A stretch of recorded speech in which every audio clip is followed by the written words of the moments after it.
Good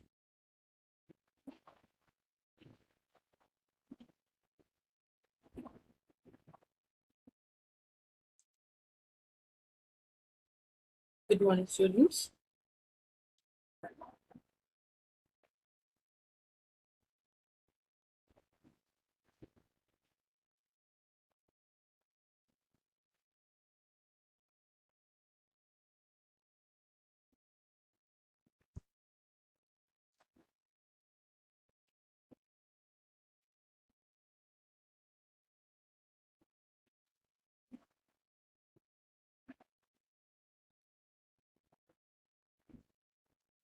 Good morning, everyone. Today we are going to do Philip Larkin, the last part of your syllabus in section D. We have 4 poems, and out of that, at least 2 we will be doing today. And let's start. I hope the screen is visible to you all.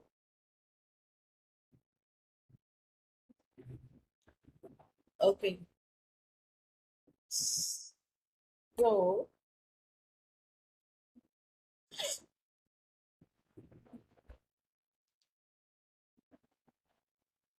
Philip Larkin and his poems, Church Going, we have in your syllabus, and then first, we have the introduction to Philip Larkin and a brief background.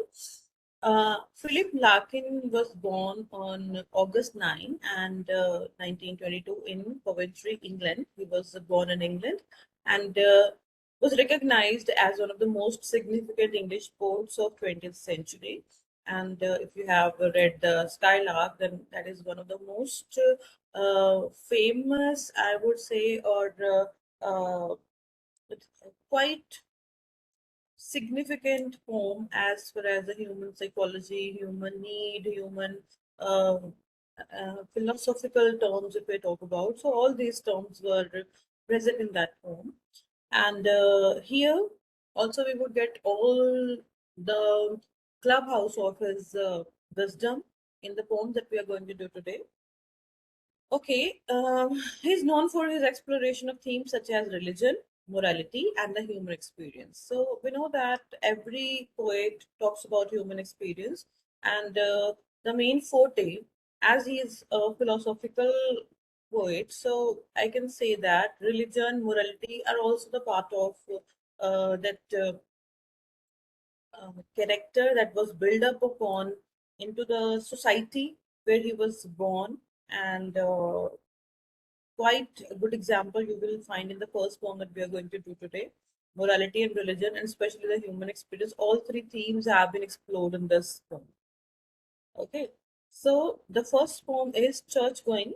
Let's have a look on the text and then we would be doing the important terms regarding this. So, church going is basically the term, the name, the title, as it suggests, that church going. It's not about someone who is going to the church. It's about church that is going away from the mind of people. That's the actual term used here. Okay. So here, Larkin basically wants to say that as he belonged to the 20th century, he had seen romantic era. He had gone through the advanced era after that. Modern era. So he felt that people in that era are moving away from the religion and they are moving more towards, as we have read into T.S. Eliot, that people are being less moralistic, less value adding people are there. People are uh, they are away from the thing that actually made them, and that is religion, and that is morality, moral values are built up on in every relationship, in every life, in every house, in every individualistic character. So it was felt that somewhere these things were lacking, and people who earlier were eager to go to church, to go to take lessons about life, about the religion and spirituality and all the aspects that are related to it, people are shirking their way out of this. And that is actually a sense where the poem starts, and you will get other sideline issues also. Let's read the text. Wondering what to look for, wondering too, when churches fall completely out of use, what we shall turn them into, if we shall keep a few cathedrals chronicled to show their parchment plate and pics in logged cases, and let the rest rent free to reign the sheep. Shall we avoid them as unlucky places? So the first stanza shows the fertility and the uselessness of situation. Where he thinks he's in front of the church, he felt that church is not that place as it used to be earlier. So he said that wondering, he's actually wondering. The very beginning of the poem says he was wondering over the thing that when people would start avoiding church altogether, when people would not come to the church, nobody would come to the church, then what would happen to the churches? What would happen to this place? Where, what would be doing, what people would be doing of this property, if I talk about this in other terms? It would remain just a land or a property. It would not be a place of religious, spiritual, and moralistic gains. Then what would be done of these places? So he's giving different the as he is a poet and his imagination goes on, so he felt what they would be doing, whether they would be it would be left as abandoned place, or would it be a rent, it would be given on rent to the people, or a sheep would be kept in these places. So what would we do? So it's just like he's thinking about the church in the way that it is just as an abandoned place that is to be clean and used for any purpose. But actually the churches in that time, earlier time, were having heightened position, and they were the center of people's um, uh, moralistic aspect. So he's saying that what would be done of this place is a real problem. Actually, it shows a real problem in that, the scenario of the problem occurring in that society. And he, in the question form, in the rhetoric form, he said, "Shall we avoid them as unlucky places?" So people they might be thinking that these places are unlucky places. The places we used to give tag to such places. The abandoned places are given either they are haunted or they are some unlucky places. So he said, would these churches who are right now are a part of religious congregations, spiritual awakening and lightening. So, would these places be turned into unlucky places when people stop going to the churches? When churches would not be here altogether, when there would be no praise, there would be no lessons, there would be no maintaining of the church, and the aspect that basically connects people from the church, that ties, that links, that inner aspect that urges you to go to church, to go to religious places. So that link is basically disconnected. So because of that, he said that such situation can occur, and what would be done after that? So basically, he is highlighting the lack of people who are moving towards some another scenarios. Might be it's the freedom they want from the churches, the freedom they want from spirituality, because these kind of things control you. These religious spiritual aspects are all about control, sacrifice, salvation. But when your mind sways towards more and more freedom, and that would definitely be the part when such condition would come. And he's just foreseeing the situation, he's just predicting the situation, Philip Larkin. So what he says next, or after dark will dubious women come to make their children touch a particular stone, pick simples for a cancer, or on some advised night see walking a dead one. Power of some sort or other will go on in games, in riddles seemingly at random, but superstitions like belief must die. And what remains when disbelief has gone. So again, conception, his the way he is thinking about the church. So next he says that might be it is possible that dubious women, the women who are skeptical, who believe in some kind of folk beliefs, so might be they would come with their children, and the kind of blessing they would ask their children to touch the stone of the church and pick some stones as a blessing. And might be they are used for cancer patients, might be they are used for dead ones, might be he said that, or on some advised night sea walking a dead one. So it might be that someone would be considering it is a place where, because in every church, near church, there are graveyards, so they might think that it is a place where dead ones are maneuvering and one should not go there. So power of some sort or other will go on in games, in riddles, seemingly at random. So he said that in these kind of riddles, these kind of games, might be kids would come and play games. They would people would be having riddles, questions for the church, and then situations would be different. But superstitions like belief must die. So he himself is giving that superstitions like the people, there must be in every age both kind of people are there. One kind of who are totally avoiding religion, and there are people who are blindly following religion. So he said disbelief and superstitions are not good for us, and in the same way disbelief should also die.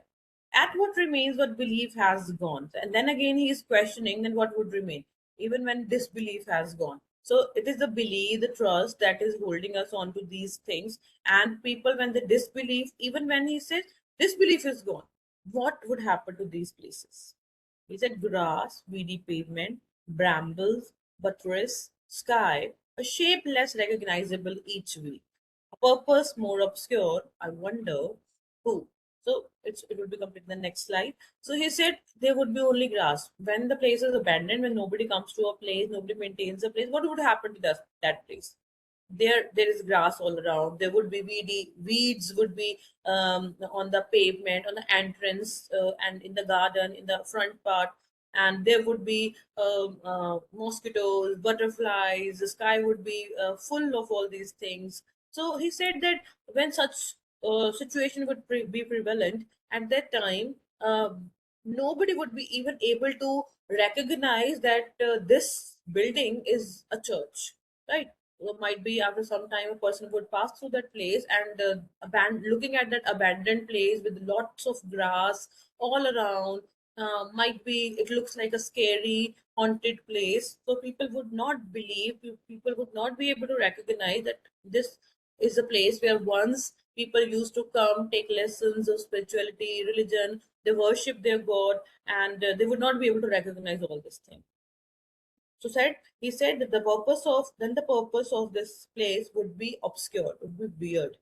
And he said, I wonder who will be the last, the very last to seek this place for what it was, one of the crew that tap and jot and know what rude lofts were, some ruined bibber, randy for antique, for Christmas edict, counting on a whiff, a gown and bands and organ pipers and myrrh. So he's questioning that who would be the last one who would be visiting the church for the real purpose. It could be anyone, he said. It could be a normal passerby. It could be person who comes to the church only on Christmas and to take blessings. It too could be a number of people. It could be anyone.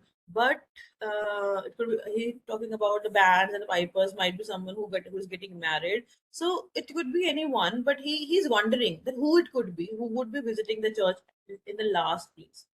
Or will he be my representative, bored, uninformed, knowing the ghost is still disposed, yet tending to this cross of ground through suburb scrub, because it held unspilled so long and equally, and since he found only in separation, marriage, and birth and death, and thought of these for which was built this special shell. Then he's questioning and he's thinking, might be it is possible that the person who visits the church in the last for the last time, he might be his representative, poet's representative, he means to say that he's now telling his qualities, but what kind of representative he is saying. He could be the same as a poet, bored, uninformed. He considers himself a person who is bored from life. He has nothing to do, interesting to do in his life. Uninformed, who is not even informed by what is happening into the society, whether the churches are being used or not, and knowing the ghostly still dispersed, yet tending to its cross of the ground. So he's felt that he would not be able to know that what is happening to the church, and he would come uninformed that churches are not in vogue now. There people are not going to the church, and in his that unbeknownst situation, in that particular situation, he would come to the church unknowingly, and then come and look at this place and try to find out the reason why he had come over here. He said only in separation people would come to the church. Might be this could be again the situation that they would come for the marriage, or when someone took birth, or when there is a death in the society. So people would come to the church in that place also, and thought of these for which was built this special shell. And people would come later on, they would come and think why this shell. His shell is he's referring to the church itself, the building of church. Then people would be thinking that why this shell has been built up, what was the purpose of this place. For though I have no idea what this accounted frosty barn is worth, it pleases me to stand in silence here, a serious house on serious earth it is. So he said that whatever the situation may be, but he, as a person, feels that it is a most calming place on the earth for him. So he said that it is a serious place on serious earth. So when he is talking about some serious issues, when he is thinking about tranquility, he is thinking about peace, calm, then he thinks that on the earth, when he found these things, he is unable to find these things on the earth, then it is a church that can provide him this kind of feelings and situation that he needed in his life, in whose blend air all our compulsion meet, are recognized and robbed as destinies, and that much never can be obsolete, since someone will forever be surprising, a hunger in himself to be more serious, and gravitating with it to be this ground, which he once heard was proper to grow wise in, if only that so many dead lie around. So he said that he's talking about the people who are lying dead in the graveyard of the church. So he's wondering that there might always be people who would be recognizing the effect of or the influence of church, and they would come to the church in spite of all the trends and whatever is in vogue about not going to the church, or leaving the church abandoned, not managing it, but still people would be there who would come into the church, and they would be taking all the best possible things that are still present in that surroundings, because definitely the place is of benign surrounding, benign, the presence of the church itself is a benign, of the religious institution, we can say the vibes of that era are benign, so people would be coming and taking that blessings in some or another way. Okay, so let's have an overview.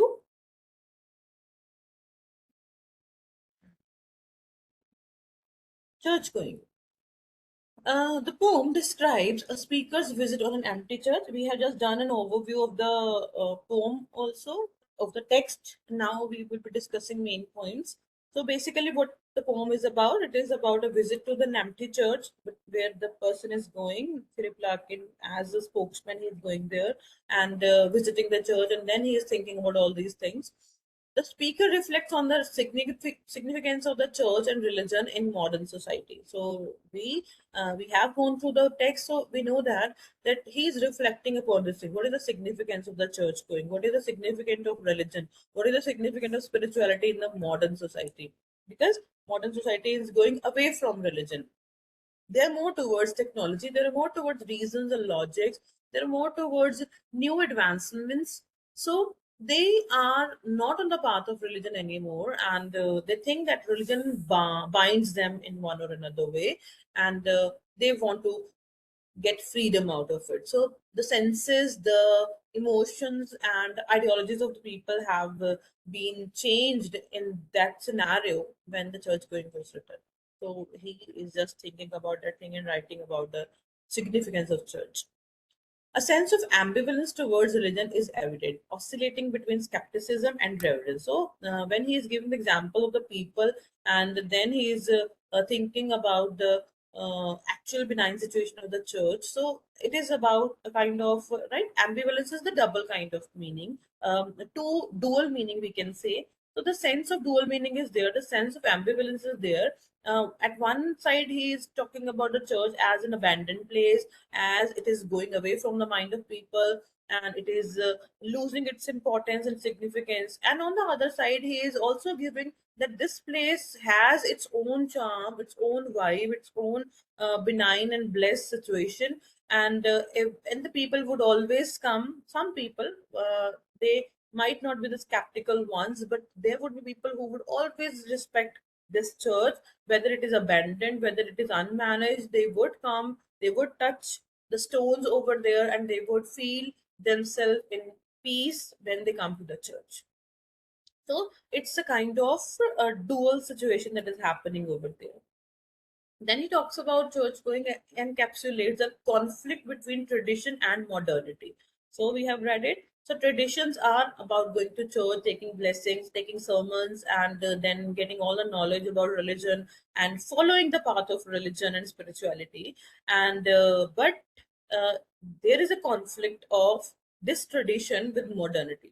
Modernity is again that advancement that is going on. People are more towards logic and reason, and they think God doesn't exist, so that means there is no use of church. So this modern ideology is in conflict with the tradition that were going on earlier, and the people who were more towards the religion and spirituality.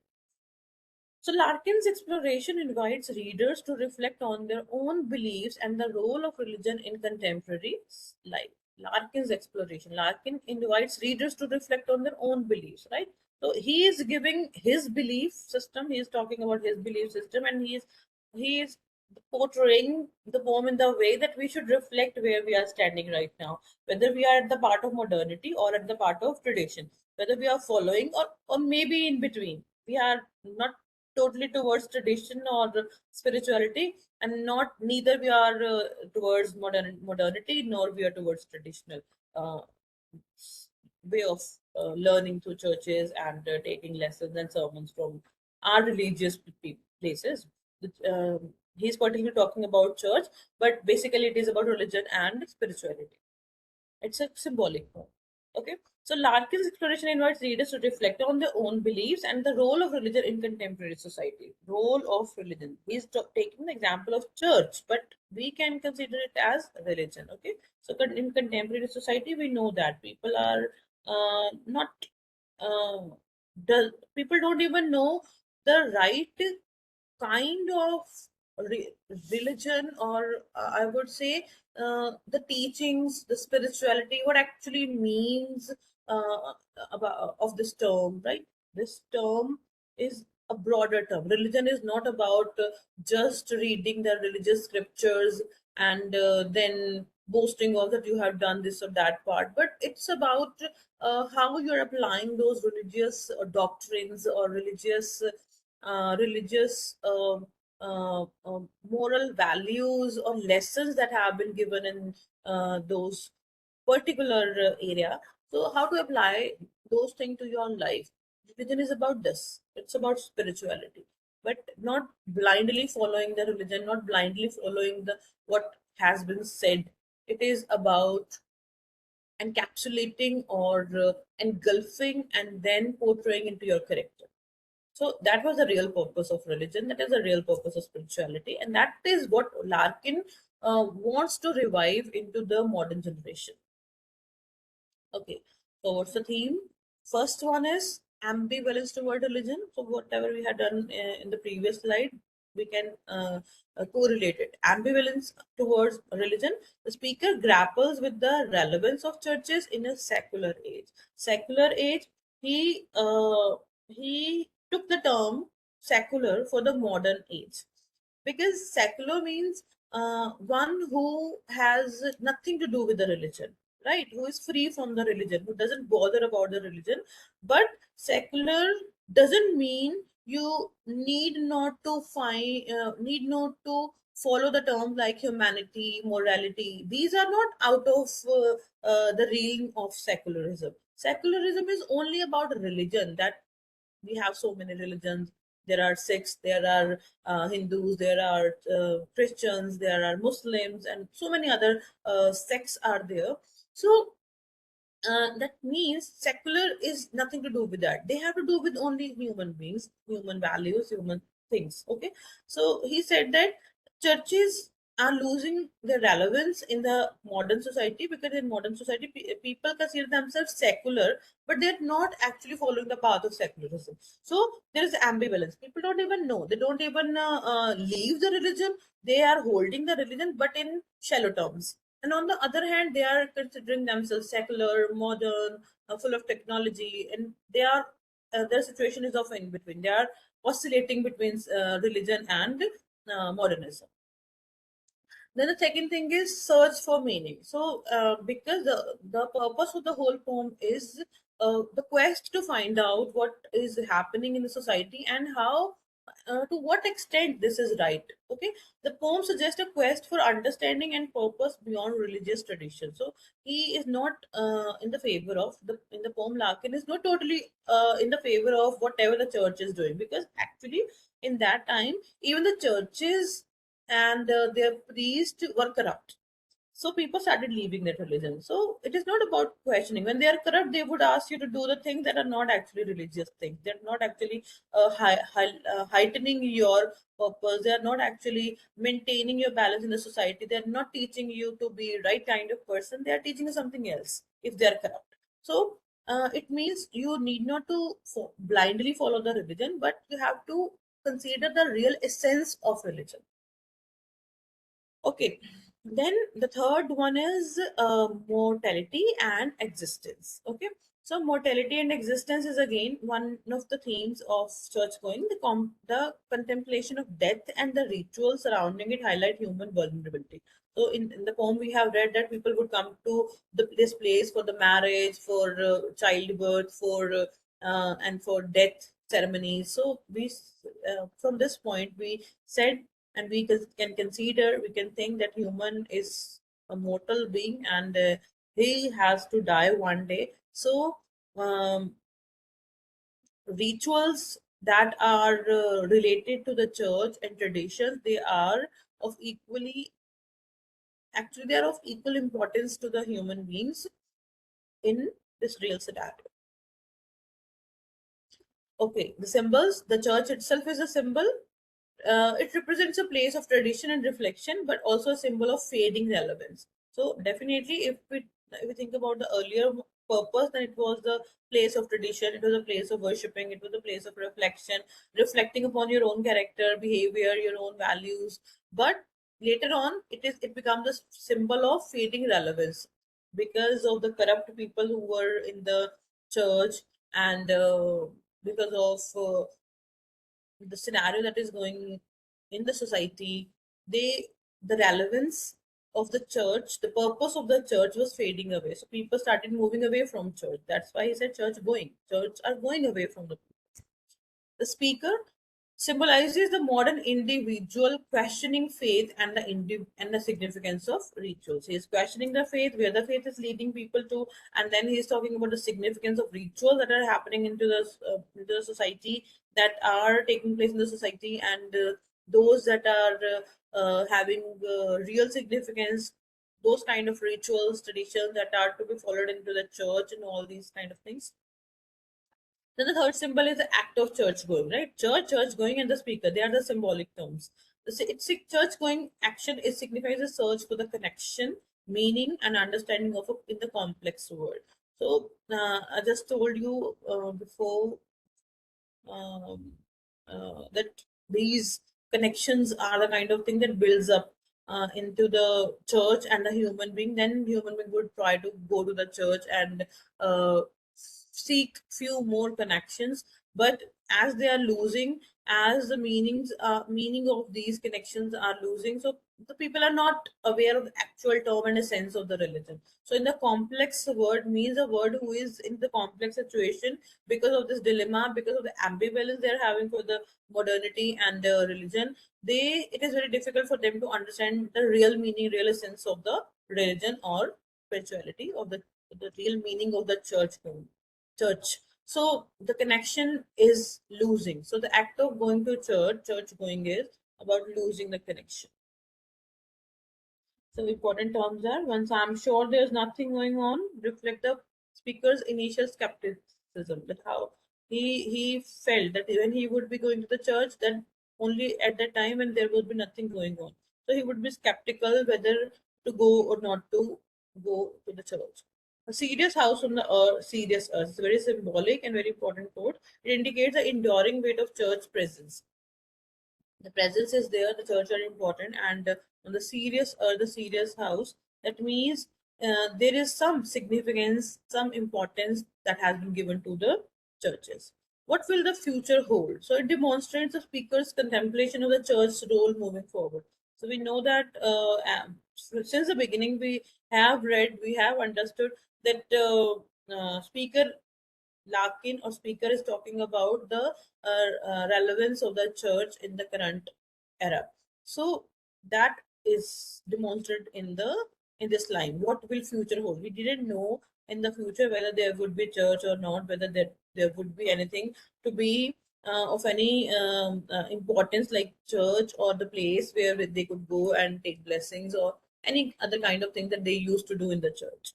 So that's the thing he said, that uh, what the future would hold. So the second poem, this was about first poem, and the second poem in your syllabus is the Whitsun Wedding. Second poem of Philip Larkin. The Whitsun wedding, it's about a course of wedding, as the name suggests. And the Whitsun is a time when New Year Eve comes, and it's a kind of very important Sunday that comes after Christmas, I guess. So at that particular time, a lot of people, that situation is considered as auspicious situation. The way we find out days for marriages and for good purpose, whether we want to do anything for our household or so, that kind of day is considered, this Whitsun day is considered as an auspicious day for weddings. So once this speaker, or we can say that the poet, had experience to witness this Whitsun wedding, and he has elaborated how he felt, how he considered this wedding. Let's read the text. That Whitsun, I was late getting away, not till about 1:20 on sunlit Saturday. Did my three-quarter empty train pull out, all windows down, all cushions hot, all sense of being a hurry gone? So he shows in this poem, we can assume that when the way he's saying all windows were down, all the cushions hot, and he is mentioning, did my three-quarter empty train pull out? So he's traveling by train actually. On Whitsun Sunday, he traveled as is Christian, as he belonged to this community. So he should be aware of Whitsun Day. He should be aware of the significance of this day. But he shows that it was a kind of out of his mind that it was Whitsun Sunday. He just come out as usual to go to his place. So he entered into the train. He saw that there was commotion all around. People were more than usual, and he felt that something is different, but he couldn't recognize or couldn't remind that it was Whitsun Day or Whitsun wedding season is going on. So he felt that when he entered into the train, there were windows and they were down, cushions were hot because of the heat that was outside. All sense of being in a hurry gone. So when he come out of the house, he was in a hurry so that he couldn't miss his train. So when he was in the train, he entered into the carriage. All the hurry was is gone. Means he was calm because he entered into his apartment and he was now settled for, and there is no need to hurry. We ran behind the backs of houses, crossed the street of blinding windscreens, smelled the fish dock, thence the river's level drifting breath began, where sky and Lincolnshire and water meet. So when he's traveling in the train, he's looking out of the window and he's explaining what he had seen over there. There were streets he was crossing by. There were houses, back of the houses, because it was the track, and definitely there would be the back of houses. He felt the windscreen, blinding windscreens were there, and he smelled fish talk.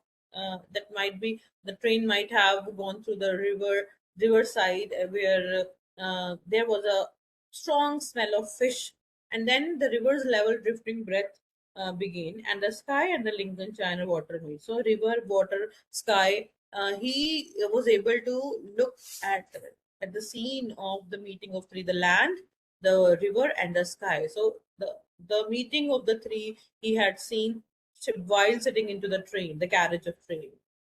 All afternoon, through the tall heat that swept for miles inland, a slow and stopping curve southward we kept. Wide farms went by, short shadows cattle, and canals with floating of industrial fruit. A hothouse flashed uniquely, hedges dipped and rose, and now and then a smell of grass displaced the reek of buttoned carriage cloth until the next town, new and nondescript, approached with acres of dismantled cars.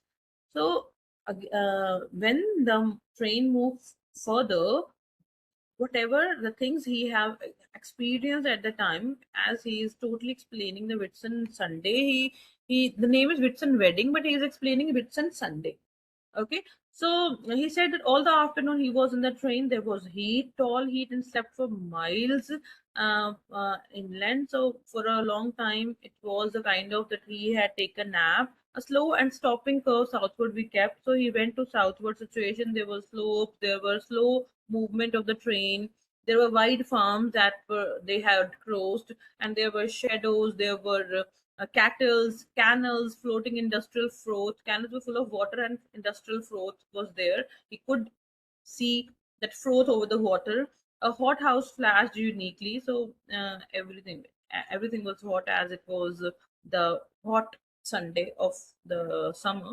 So hedges dipped and rose, and now and then a smell of grass displaced the reek of button carriage cloth. So there were carriages, there was smell of grass he could experience. So when the surrounding it is only because he was so much absorbed into his surrounding. That is the reason he was able to experience, observe, and he could easily recognize even the smells of what is just happening around him.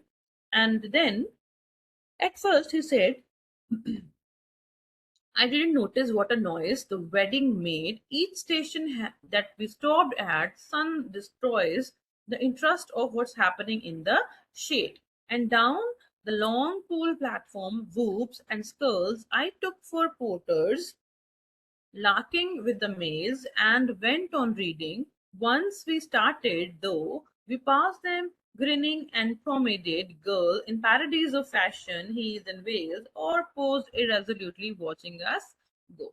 So here comes the wedding part. So earlier he was noticing all these kind of general scenarios. Might be when one station he just entered into the train, and when there was a station, until that he was able to experience everything, and he didn't even notice what was happening around.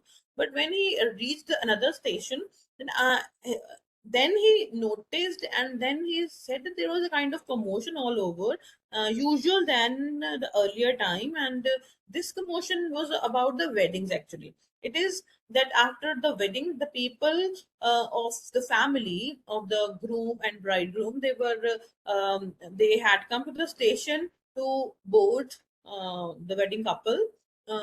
After the marriage, they have been boarded to the train to go to their destination place, and that was the reason people were there. So many people were there who were along with these that might be the family and extended families of these uncles and aunts and mother, father, brother, sister of the bride and bridegroom. So definitely, naturally, there would be a lot of commotion there. So people at every station, he felt that a lot of people were there, but he couldn't see everything properly because of the shade, because of the heat that was coming and falling on the window, and he couldn't even able to. That flash was so much that he couldn't even see what was happening on the railway station. But he could observe that when the couple entered into the carriage and they took their seat. So he observed that these girls were like of parodies of fashion. They were wearing heels, they were wearing veils, and they posed irresolutely watching us go. So everybody was there when they entered into the carriage. He was reading. He was all alone, and he was moving and observing everything. So he was observing these people also, and the wedding couples also. He closed them. He watched them very closely, actually, as if out of the end of an event, waving goodbye to something that survived it. Struck, I learned more promptly out next time, more curiously, and saw it all again in different terms. The fathers with broad belts under their suits and seamy foreheads, mothers loud and fan, and uncles shouting smut, and then the palms, the nylon gloves, the jewelry substitutes, the lemon mauves and olive ochres that marked off the girl unreally from the rest. Yes, from cafes and banquet hall up yard and bunting dressed, coach party annexed the wedding days. So he assumed that. Then he comes to know about the thing that when at different stations the train halted for a moment and they were boarding their couples, right? So whatever wedding couples were there, so uh, they were leaving their family after marriage. So the mothers, the fathers, he even noticed the belts, the broad belts of the father, the broad forehead, the crying eyes. Some are smiling, the shouting uncles, and everyone in the family who are there to say them goodbye. So he observed those kind of feelings and emotions, and he observed each and every one who is happy and who is not actually happy. So he even see the jewelry laden girls and whatever they were wearing. He noticed each and everything. The lemon mauves and olive acres that marked off the girl unreally from the rest. Definitely, these were the things. The wedding girl would might definitely look different from the others. So he saw and observed, and he finalized that this could be the girl before even they're entering into the carriage. So he said that from banquet hall, from yard, from bunting dress, the coach party, annex, and wedding days were coming to an end. These Whitsun days were, as they were considered auspicious for the wedding. So that's the reason they were considered as uh, and as the Whitsunday was the end of it, so wedding season, he felt that it is coming to an end. All down the line, fresh couples climbed aboard. The rest stood round. The last confetti and advices were thrown. And as we moved, each face seemed to define just what it saw departing. Children frowned at something dull fathers had never known. Success too, so huge and wholly farcical. The women shared the secret like a happy funeral, while girls gripping their handbags tighter stared at the religious wounding free at last and loaded with some of all they saw. We hurried towards London, shuffling out of steam. Now fields were building plots, and poplar cast long shadows over major roads, and for some 50 minutes, that is in time, what seemed. So in 15 minutes, he has observed so much, right? So he felt that the banquets were full, and they were coming directly from the banquet halls after marrying. They were fully dressed up. The people are fully dressed up. The couple is fully dressed up. They are coming to end this that happening, and because of the end of that day, the new journey of the couple is going to be start because they are wedding couple now. After marriage, they will start anew, and the fresh couple climbed abroad. Each after another at every station. Couples were climbing up on the train, and rest stood round means that the relatives were there, and they were felt they were there was the confetti. The last confetti means the last station came, and the last a couple came, and there were happiness, there was happiness, and there were people who were advising them for this or that thing, so many things. And they moved, and he said that children were frowned, and every situation that the people of their family were having different expressions. At some dull, fathers had known that as a success. So for father, getting her daughter married and making her happy for the whole life is a huge success, and this was visible on his face. The women shared the secret like happy funeral. So it feels like the way when they get abroad, aboard the train, after that it feels like they were crying like they have come to the funeral. So he had compared a wedding scene to a funeral also. So while girls gripping their handbags tighter and stared at religious wounding, free at last and loaded with the sum of their store. So girls were happy, the couple was happy, they were looking forward for a new life. And then he said that when the last station came, the last party was in. At the time they were hurried towards London, they have reached the train in 50 minutes, it has reached London, and he had seen observed so much out of it. So the engine stopped, and after a shortage the major roads had come, so long shadows over the major roads, and for someone 15 miles time is would seem. So he felt that the time has gone away, and with that he had seen a lot, just long enough to settle heat and say, I nearly died. A dozen marriage got underway. They wore the landscape sitting side by side, and Odin went past a cooling tower and someone running up to bowl, and none told the others they would never meet, or how their life would all contain this hour. I thought of London spread over the sun, its postal district lagged like squares of weeds. So here he said that definitely there are people when they get married, and people after saying goodbyes, it is likely that they would not meet for a long time, or might be there are people who they would never be able to meet. So situations are like this, and even in the heat of sun, even such situation where he was not even able to bear the heat, he was nearly died uh, when he felt the heat. So even at that situation, the cooling towers and the shades were the kind of the situation in human life when someone got married. So all kinds of situations are there. He's combining this thing to that. So we have to bear everything. Sometimes it is shady time like happy time, sometimes it is hot afternoon, like you have to suffer, you have to bear, you have to you feel discomfort. So all these kind of situations are there in the life of a married couple. So he just signifying this thing to that. There we were aimed at as we raced across bright knots of the rail, past standing pullmans, wall of the blackened moss, come close, and it was nearly done. This frail traveling coincidence and what it held stood ready to be loosed with all the power that being changed can give is slowed again, and as the titan brakes spook hold, there swelled a sense of falling like an arrow shower sent out of sight somewhere, becoming rain.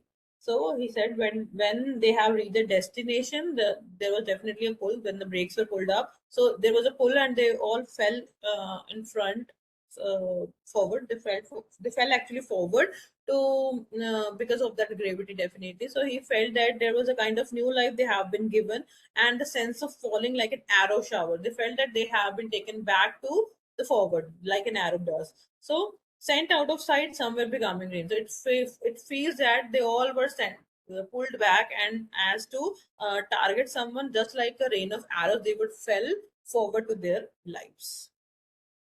Okay, so Whitson wedding, it was a text, and now let's have an overview. The poem depicts a journey through the English countryside where the speaker observes several weddings taking place. So earlier he didn't notice, but later on he felt that there were so many weddings taking place. It captures the atmosphere of joy and celebration, but also reveals underlying themes of routine and passage of the time. So definitely it's Whitson wedding. So he's talking about wedding, he's talking about the people in the wedding, he's talking about groom and bridegroom, he's talking about the ceremonies, he's talking about the feeling after detaching from the family and going somewhere else, and the life of a new person. But he's also talking about the mundane situation of human life, the philosophical thing is that the baseline is that everyone has this kind of experience, this kind of thing, that there is sometimes joy and celebration, other time we have to be in the routine life. Some time it is boring, it's mundane, it is monotonous, but other time it is celebrating. And also it's talking about the passage of time, how it passes and how we experience this. The speaker reflects on the nature of marriage and its impact on both individual and society. So when he was observing the couple as well as the people who are saying goodbye to them, so he observed the society as well as the marrying couple, wedding couple. Whitsun wedding captures the duality of celebration and routine in the marriage. Duality of celebration, because someone is, at one time they are celebrating and they are feeling lively. On the other side, like father who is feeling proud that he had got his daughter married, and the mother who is crying out. So the duality of the situation. At one time they are happy, and on the other side they are sad because their daughter is leaving. And if it is not about only daughter, but the whole couple is leaving, so the families are sad as well as happy. The duality is there. Larkin's exploration of love and commitment invite reader to reflect on their own relationship and societal expectations. So it is the specialty of Larkin to revoke the things, right? So he is here also asking the readers, asking us to reflect upon our own relationship and social expectations. So themes are, first is marriage and commitment. So it explores the notion of marriage as a societal expectation and personal choice, right? So it is personal choice, but as well as it is societal pressure, societal expectations that one has to get married. It is a kind of commitment that one has to do. And then the second theme is the passage of time. It reflects on how time alters perceptions of love and relationship.